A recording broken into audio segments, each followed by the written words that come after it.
They're selling you tactics that expire the moment someone sees through them. Manipulation, psychological tricks, short-term power plays that work until they don't. I'm giving you something the Machiavelli channels can't touch. A framework that's been proving itself for 3,000 years. Not because it tricks people, because it builds structures that don't collapse when the pressure comes. This isn't hidden knowledge locked behind a membership. This is Solomonic wisdom. And the reason they don't teach it is because it actually works long-term. And that's not good for subscription models. Let's begin. You delivered.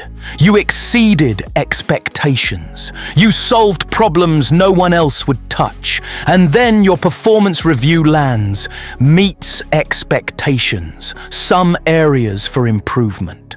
3% raise, maybe less, definitely not what was promised when they needed you to pull off that impossible deadline.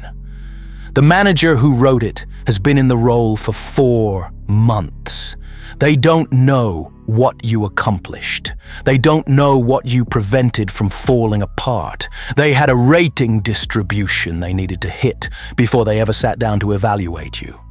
The game is rigged, but here's what they don't tell you. Rigged games can still be won if you stop playing by their rules.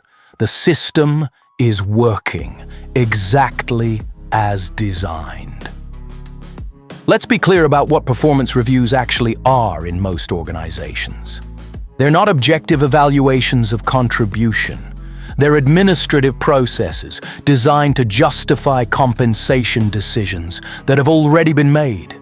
Distribute limited budget increases across a predetermined curve, and create documentation that protects the company in case they need to terminate you later. The manager rotation ensures no one has complete context. The rating distribution ensures most people get average scores regardless of actual performance. The emphasis on areas for improvement ensures there's always something negative to point to if they need justification for limited raises or eventual dismissal. Solomon observed this pattern centuries ago. I saw the tears of the oppressed, and they have no comforter. Power was on the side of their oppressors. The power imbalance is structural. Your manager controls the narrative. HR enforces the distribution. You get to defend yourself in a conversation where the conclusion has already been written. This isn't cynicism, it's pattern recognition. Why hard work doesn't show up in your review? You're operating under a fundamental misunderstanding about what gets rewarded. You think performance reviews measure value delivered. They don't. They measure documented perception of value during the specific period when your current manager was paying attention. 3 catastrophic gaps destroy you. The visibility gap. You solved critical problems behind the scenes. No one with authority witnessed it. It doesn't exist in the official narrative. The recency gap. You carried the team through a brutal quarter 8 months ago.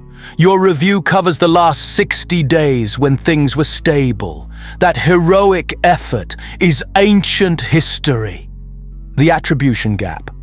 You collaborated on a successful initiative. The visible leader gets credit. Your contribution gets classified as team effort without individual recognition.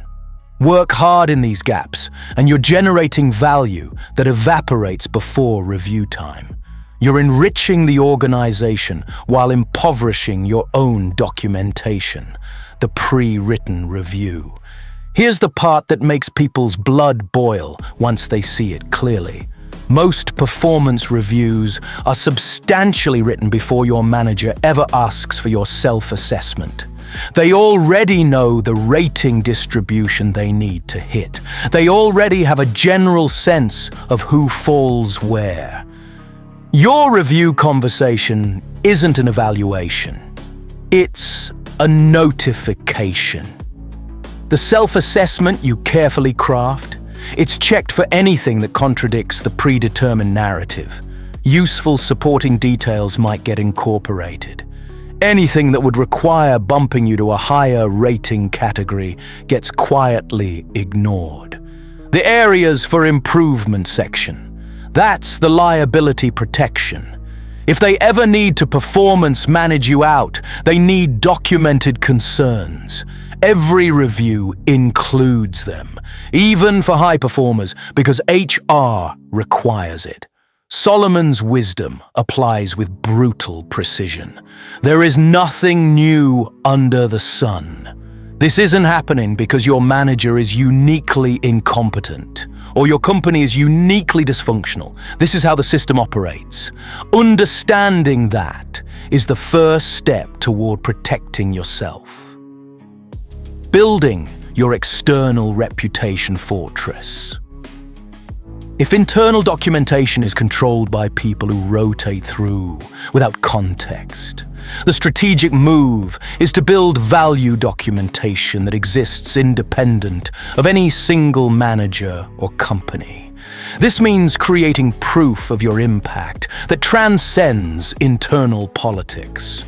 Quantified outcomes you can take with you: revenue generated, costs reduced, efficiency improved, problems solved. Specific numbers attached to your name that you document in real time, not when review season approaches.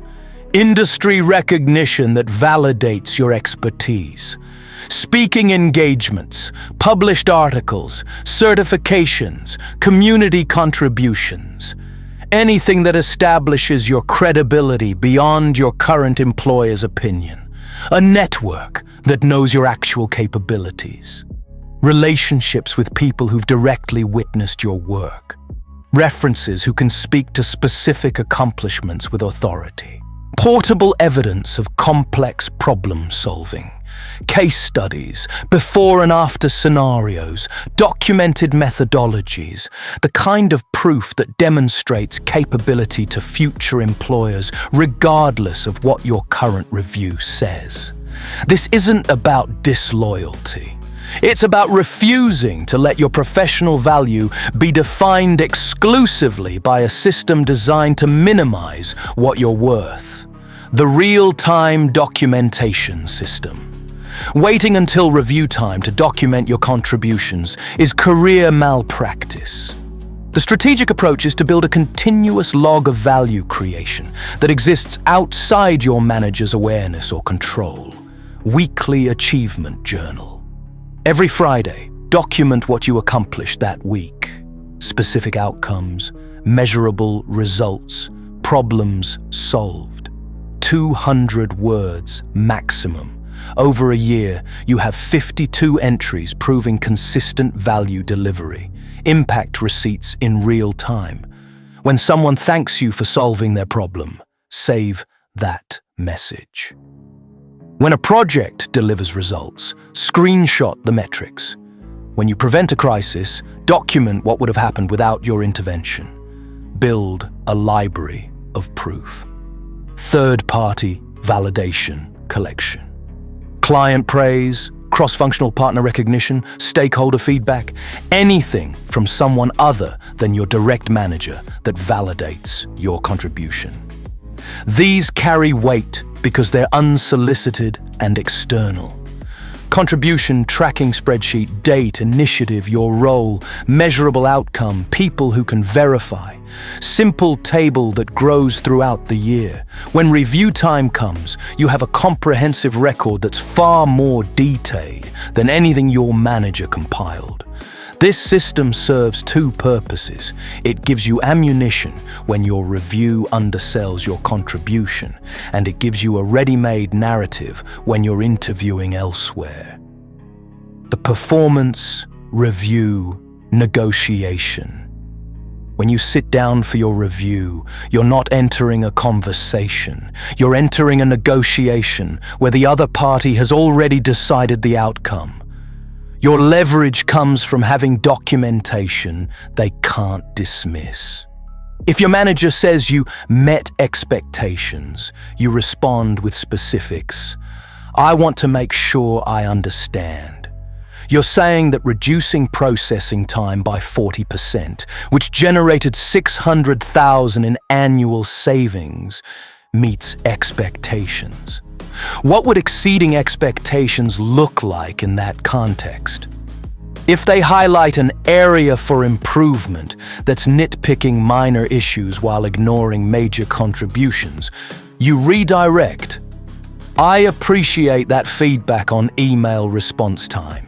I also want to discuss the client retention initiative, where we prevented 3 major accounts from leaving. That represented about $2 million in annual revenue. How should I balance those priorities going forward? Notice the pattern. You're not arguing. You're creating discomfort with the disconnect between documented reality and their written assessment. Sometimes this works. The manager realizes the review is indefensible and revises it. Sometimes it doesn't. The manager is locked into the rating distribution and won't budge. Either way, you've put your documentation on record. If this becomes part of a pattern, you're building evidence of a systemic problem, recognizing the dead-end system. Some organizations can't be fixed from your position. The question is how to identify when you're in one. The signs are consistent. Manager turnover every 12 to 18 months. No one stays long enough to develop real context on anyone's contributions. Every review cycle starts from zero knowledge. Forced ranking systems that require a percentage of employees to be rated low. You could be in a team of exceptional performers. Someone still has to be at the bottom. It's not about performance. It's about distribution. Review scores disconnected from actual outcomes. You delivered measurable results and got average ratings.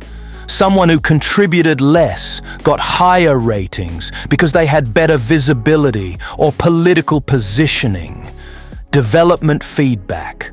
That's actually liability documentation. Your reviews consistently include vague criticisms that don't align with your actual work product. They're building a paper trail. Compensation increases that don't track market value. You research comparable roles and you're 20% below market. But your reviews claim you're being competitively compensated. Solomon's wisdom is unambiguous. Do not move an ancient boundary stone set up by your ancestors. Some systems are designed to exploit you. Trying to fix them from a position without authority is like trying to move a foundation stone. You'll exhaust yourself and accomplish nothing. The strategic move is to recognize the system's nature and plan your extraction, not your reform. The proof of value portfolio. While you're still in the broken system, you're building something more important than a good internal review, a comprehensive case for your market value. This portfolio includes measurable outcomes tied to your direct contribution, revenue impact, cost savings, efficiency gains, quality improvements, specific numbers with time frames, problems solved that others couldn't or wouldn't, the difficult client you retained, the crisis you prevented, the impossible deadline you hit. Anything that demonstrates exceptional capability, skills developed that increase your market value, certifications earned, technologies mastered, methodologies implemented, proof of continuous professional growth, recognition from credible sources, awards, commendations, client feedback, peer acknowledgement, external validation that transcends internal politics, leadership demonstrated regardless of title. Initiatives you drove, people you mentored, processes you improved, evidence that you operate above your formal role. This portfolio serves 2 functions. It's your negotiating leverage if you stay, and it's your interview ammunition when you leave. When to negotiate from strength. There's a specific moment when you shift from accepting the rigged game to changing the terms. It's when your proof of value portfolio demonstrates you're worth more than you're getting.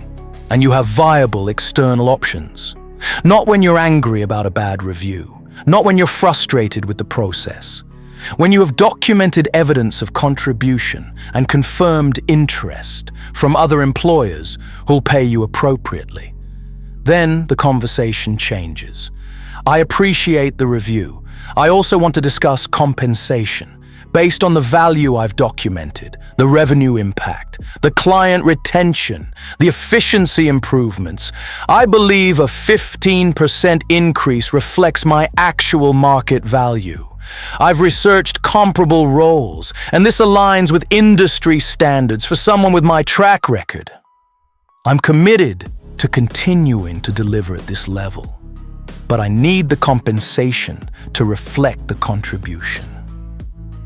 Notice what this does. It's not complaining about the review being unfair. It's presenting a business case based on documented value and market data. If they say yes, you've won the negotiation. If they say no, you've confirmed the system won't reward your value. Either way, you have clarity. The exact moment to walk. You stay in a rigged system as long as you're gaining more than you're losing. Skills, experience, connections, credentials, anything that increases your long-term market value. You leave when the cost exceeds the benefit. The calculation is straightforward. Cost. Compensation below market value, capped advancement regardless of performance, psychological toll of being undervalued, opportunity cost of not pursuing better options. Benefit. Skills being developed, credentials being earned, experience being gained, network being built, stability while you prepare your next move.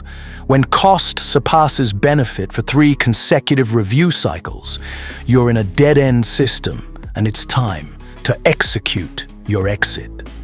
Solomon observed, "There is a time for everything, and a season for every activity under the heavens.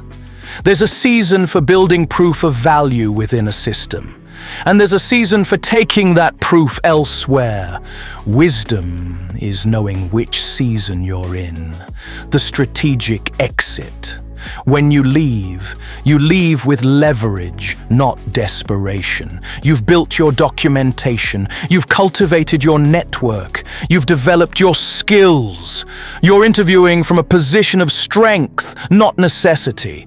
Your proof of value portfolio becomes your interview narrative, not complaints about bad reviews, not frustration with politics, just clear evidence of what you've delivered and what you're capable of delivering for the next employer. The rigged system doesn't get the last word on your value. The market does. And when the market offers you 30% more than your old employer claimed you were worth, you have your answer about which assessment was accurate. The final truth about performance reviews. The performance review system in most organizations isn't broken. It's working exactly as designed. To control costs, limit raises, create documentation that protects the employer, and maintain manager authority over employees. You can't fix it. You can only protect yourself from it. Build external documentation stronger than internal politics. Create proof of value that transcends manager turnover. Recognize when you're in a dead-end system versus a fixable one. Know the exact moment you've gathered enough leverage to negotiate from strength or walk to something better. Solomon's wisdom cuts to the core. Dishonest money dwindles away, but whoever gathers money little by little makes it grow. Your career value isn't built on the arbitrary assessments of rotating managers in a rigged system. It's built little by little, documentation by documentation, proof by proof, until you have a portfolio of value that can't be dismissed. Then the game changes, because you're no longer playing on their board, you're playing on yours. So, here's what separates this from everything else you're consuming. Manipulation requires you to stay one step ahead forever. The moment someone sees your tactic, it stops working. So you're on a treadmill, learning new tricks, new angles, new psychological exploits, just to maintain position. Solomonic wisdom builds architecture. You're not learning how to trick people into compliance. You're learning how to construct systems, positions, and frameworks that don't require tricks because they're fundamentally sound. 3,000 years. That's how long these principles have been proving themselves. Not 3 years of trendy psychology, not 3 decades of business theory, 3 millennia of practical application across every culture, every economy, every power structure that's ever existed. This is what you build legacy on. This is what separates people who have temporary influence from people who create lasting impact. The Machiavelli content will teach you how to win the next interaction. This teaches you how to win the next 30 years. I'm not here to compete with them. I'm here to show you what comes after you realize their tactics have a shelf life. Same time, next video. Bring your questions, bring your skepticism. I'm here waiting. Save this video to re-watch again later. This is the kind of insight dark psychology channels would charge you for. I'm giving it to you because the best way to neutralize manipulation is to raise the intelligence of the entire room. Subscribe if you want more. No paywall, just wisdom. And check out these suggested videos to continue the journey and step into the next level in the Solomonic wisdom.